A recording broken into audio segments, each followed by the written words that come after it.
Angela Merkel reported some movement on Thursday in talks between European Union leaders about an agreement with the United Kingdom on their post-Brexit relations. In some places there was movement, in other places there is still a lot of work to do, she told reporters. For us, it is important that Ireland can continue to live in peace, that we secure the single market, but we know that Great Britain aims for a certain measure of independence, that it is no longer member of the European Union. In this spirit we have asked Michel Barnier to continue the negotiations, she added, with reference to the bloc's chief negotiator. We have asked Great Britain to remain ready for compromise on an agreement, Merkel added. The German Chancellor said that if necessary the EU will live without an agreement. But she added, I believe it would be better to have such an agreement. It comes after EU leaders called for post-Brexit trade talks to continue beyond the end of the week, a deadline suggested by Boris Johnson. The two-day summit began on Thursday in Brussels.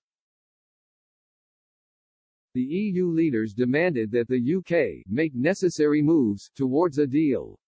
Michel Barnier, EU chief negotiator, said intensive talks should aim to reach a deal around the end of October. However, his UK counterpart Lord David Frost said he was disappointed by the EU's approach.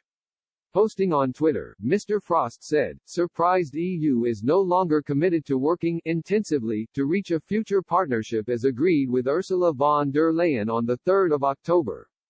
Also surprised by suggestion that to get an agreement all future moves must come from UK. It's an unusual approach to conducting a negotiation. Mr. Frost said the Prime Minister will set out the UK reactions and approach on Friday. At the summit in Brussels, the EU leaders previously raised their concern that progress in ongoing negotiations with the UK was still not sufficient for an agreement to be reached. The leaders agreed that the 27 member states and EU institutions would step up their work on preparedness and readiness at all levels and for all outcomes before the end of the transition period. At a news conference, Mr. Barnier said the EU was ready to continue negotiations until the last possible day. He added, we want to give these discussions every chance of being successful so that we secure an agreement. The EU chief negotiator also proposed a 2-week extension to Mr. Johnson's 15 October deadline. Mr. Barnier said his team would travel to London for talks next week and host negotiations in Brussels the week after.